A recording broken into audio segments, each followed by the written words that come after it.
History often frames the Battle of the Alamo as a straightforward tale, a small, doomed group of courageous men making their last stand inside a crumbling mission. But what if that story is far more complicated? What if the real events, the raw, frightening, deeply human events, have been sitting in the historical record for almost 200 years, overlooked or glossed over in classroom summaries and popular myth?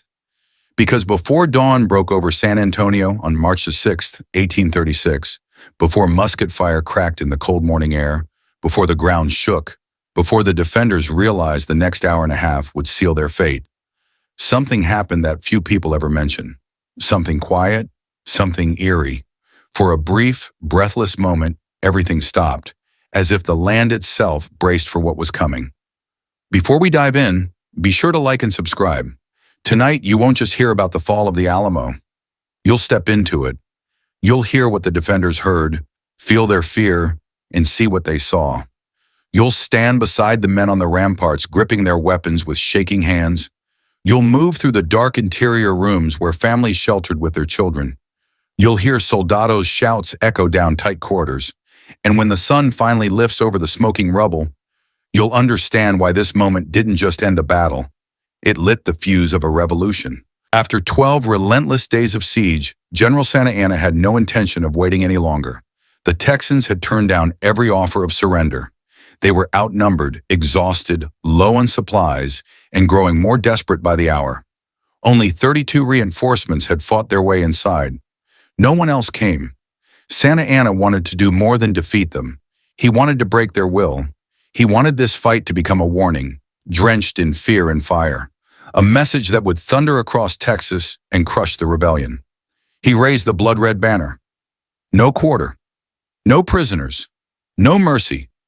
No exceptions. After midnight, nearly 1,700 Mexican troops rose from the icy ground where they had been lying in silence. No smoking. No talking. Even the sound of shifting armor could reveal their positions. Under a smothered moon, they organized into 4 assault columns, each assigned to a different side of the mission. They carried ladders, crowbars, and axes, tools not meant for defense but for tearing their way inside. Meanwhile, inside the Alamo, the defenders slept in restless snatches. Days of bombardment had worn them down, leaving them running on stubbornness and the belief that something larger than themselves depended on their stand. Travis had written plea after plea for reinforcements. None came. The men knew their fate rested entirely in their own hands, yet they stayed. Around 5 in the morning, well before first light, the stillness shattered. One Mexican soldier shouted, then another. Then the entire line erupted. Colonel Duke tried desperately to quiet his men, but the moment was lost. The element of surprise was gone. Santa Anna ordered the buglers forward. The call rang out, "Attention, attack! Diguelo!" The unmistakable signal that no surrender would be accepted and no one spared. Thousands of feet pounded toward the mission.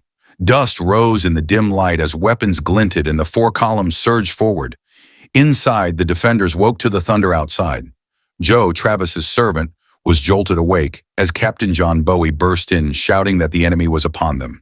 Travis grabbed his shotgun, Joe seized his own. Together they sprinted to the north wall.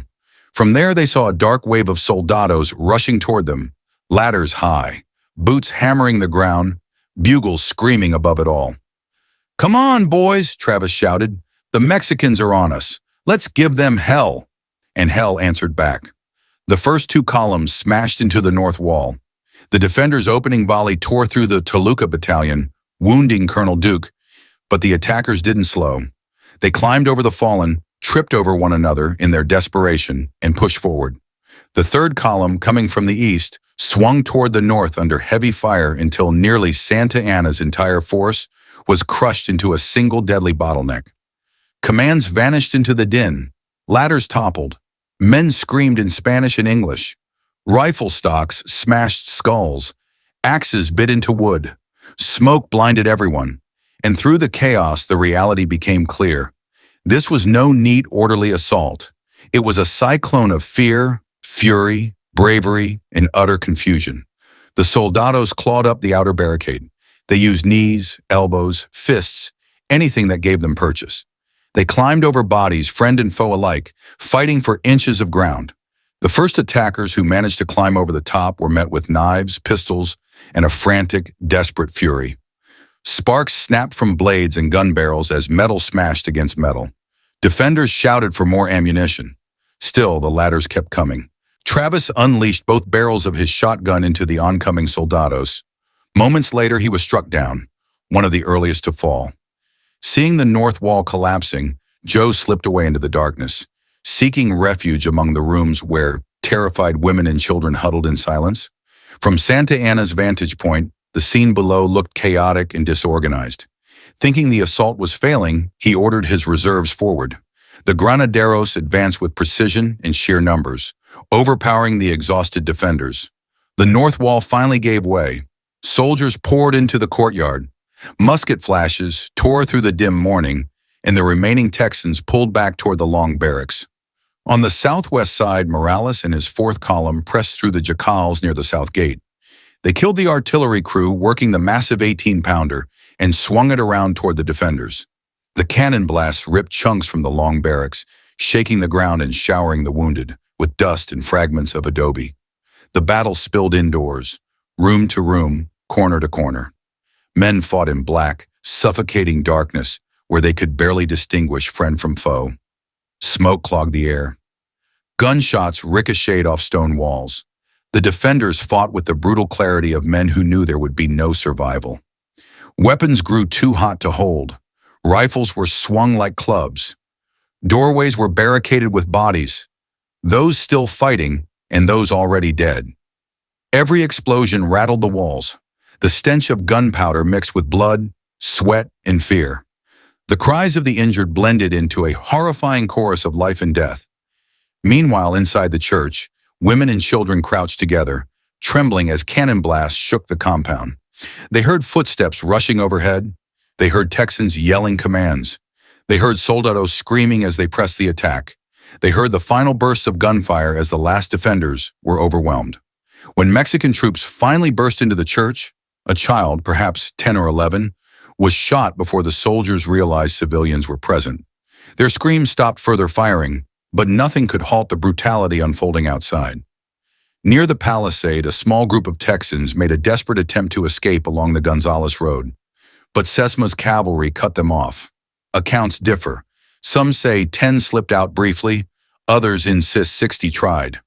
None made it beyond the Mexican lines alive. One witness claimed a defender held his young son atop the wall. Some say they leapt together. Others say they were shot before they could.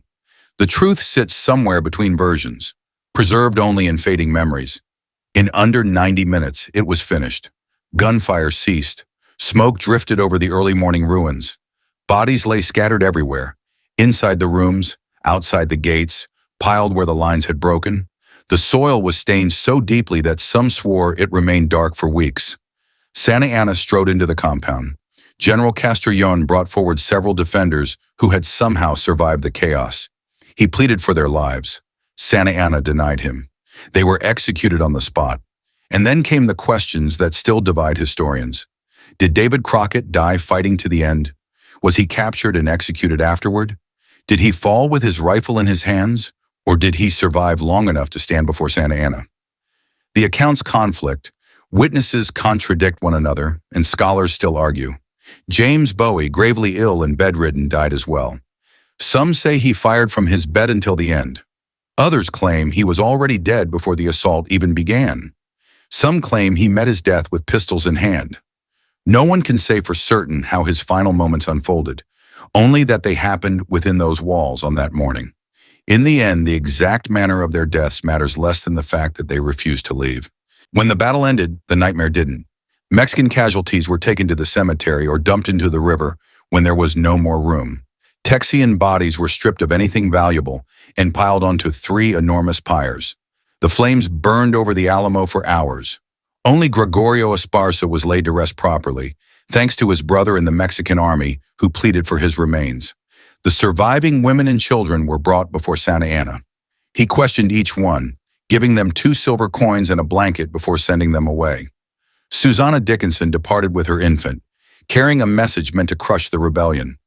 What happened at the Alamo would happen anywhere Texans dared to resist. On the road to Gonzales, she encountered Joe. Together, they delivered the news of the slaughter. They carried the first ember of a story that would spread across the world. The Alamo didn't fall quietly. It fell in turmoil, marked by bravery, terror, confusion, and relentless human resolve. The men inside weren't seeking glory. They fought because they believed some things were worth dying for. And because they chose to stand their ground, history chose not to forget them. If you're still listening now, it means you want history told honestly, unfiltered, emotional, and unforgettable.